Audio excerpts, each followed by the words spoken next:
Hello, my name's Kaya, and I'm here to advocate and persuade young women to take advantage of MMA courses or mixed martial arts classes.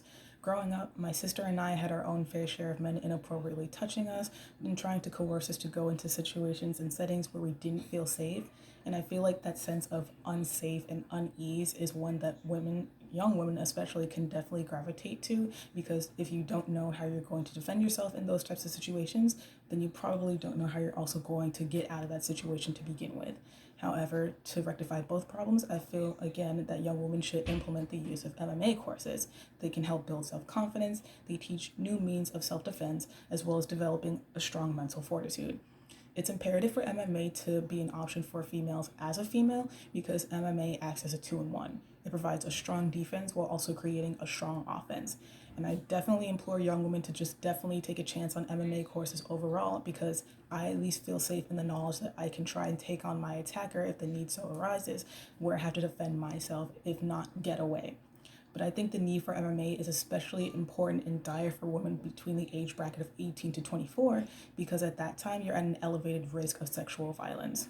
Sexual violence is definitely most rampant across college areas, so you can see that college women are 3 times more likely than any other age group to be part of sexual violence cases, and then college age women that aren't necessarily in college or taking courses but are between 18 to 24 regularly, are 4 times more likely. And I think the difference in numbers is so high because of the lack of security or because of security. You'll find that police aid is probably more often offered on main college campus due to the safety of the students that come first, whereas college age women don't necessarily have that type of safety all the time or that type of awareness. For every 5 robberies, you'll see that there are 4 sexual assault cases. And I believe that number in itself is very alarmingly high, because there are certain times of year where sexual violence is definitely most apparent. Students in general risk the chance of becoming part of a sexual violence case between their first to second college semesters.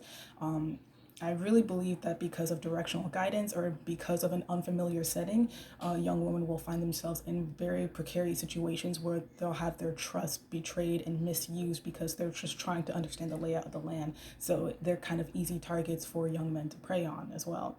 But unless you care a whole lot, then nothing is going to change really. And that's in the words of Dr. Seuss. Unless someone like you cares a whole awful lot, nothing is really going to change about these numbers being so high, which is again why I advocate for the use of MMA courses. In order for women to face their problems with little to no fear, more women should really consider taking mixed martial arts classes for the reasons of, for one, starting with self-defense. Self-confidence. So with self-confidence, it can help boost your self-esteem.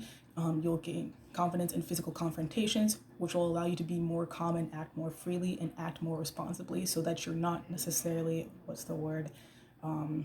rash in your decisions.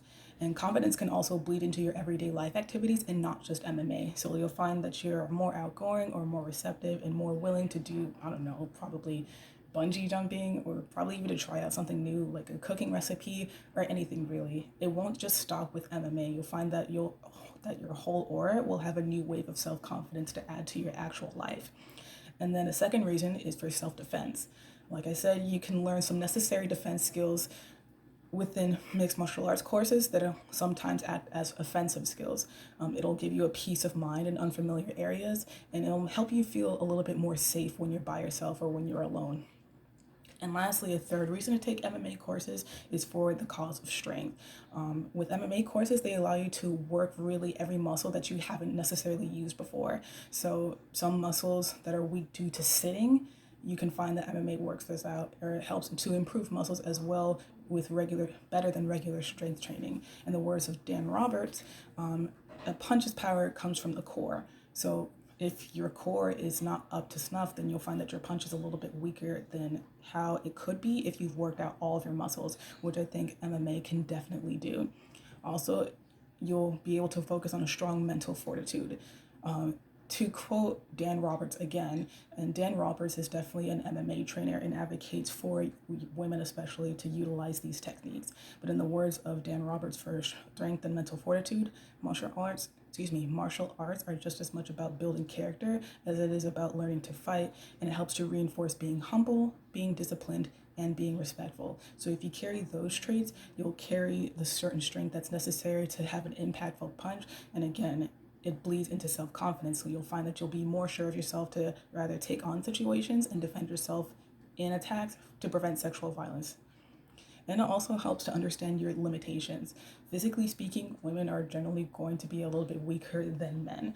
But if you have at least some type of offense or very strong defense, you can possibly swing the tides over in your favor. But again, it's really just more definite for having to it's really definite for you to have at least some form of technique rather than just relying on stun guns and tasers and pepper spray, because those are definitely close contact range items, where they work within limited time and a limited range, and sometimes they're a little bit easy to actually avoid. So if an attacker does come within your space and they're able to avoid pepper spray or stun gun, then it's a little bit, at least a little bit better to rely on physical strength to combat the actual attacker. And then for visualization, just imagine just different types of MMA. I think it's very important, not important per se, but I think it's very uplifting for young women especially to envision themselves learning different types of MMA. It doesn't stop with just mixed martial arts. It goes into karate, jiu-jitsu, to name a few, and you're never really left defenseless. You can face different circumstances. To quote Toni Morrison, freeing yourself is one thing, but claiming ownership of that freed self is another. So if you allow yourself to take the chance and take mixed martial arts classes, then you'll see that there's a whole new world, a whole new aura, and a whole new self-defense mechanism that you'll really be doing yourself the service of learning. If you don't take advantage of MMA courses, it leaves you susceptible to further attacks. Friends and family will also be left defenseless. So you're pretty much in a group of defenseless people sometimes if you don't necessarily have a person who knows what they're doing. And bad experiences really stay with you forever. So if the attacker does get what they want out of you, it really affects you mentally. Your self-confidence is gone. You could possibly even end up with PTSD and really just a whole slew of mental health situations. Sexual deviants also find to make it an easier target out of women that can't fight. And really, they're just taking a chance. But if sometimes the actual average woman just walking along the street may just give off the appearance of of a demure demeanor.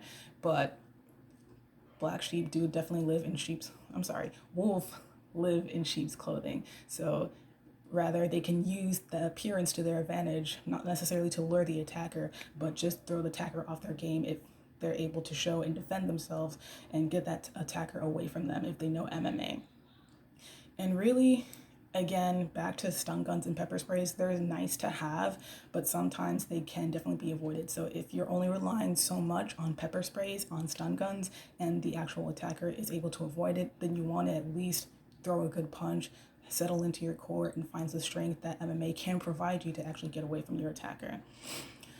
All right, so pretty much if you're definitely interested in MMA, and as a young woman, I definitely suggest taking mixed martial arts courses.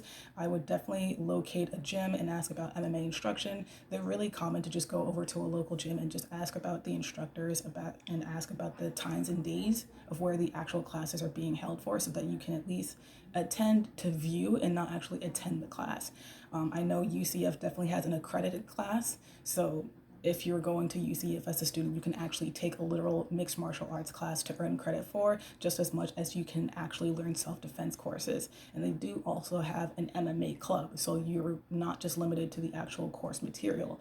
Outside of it, on I believe like Tuesdays and Wednesdays, but it really changes with each semester. Outside of class, essentially, is what I'm trying to say. You'll be able to focus more on those techniques and implement them in the actual class, and then still carry that with you outside of school.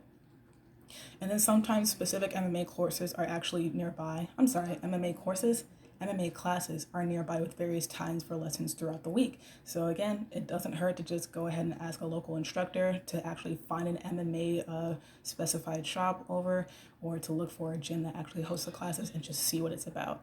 But thank you so much for hearing this speech.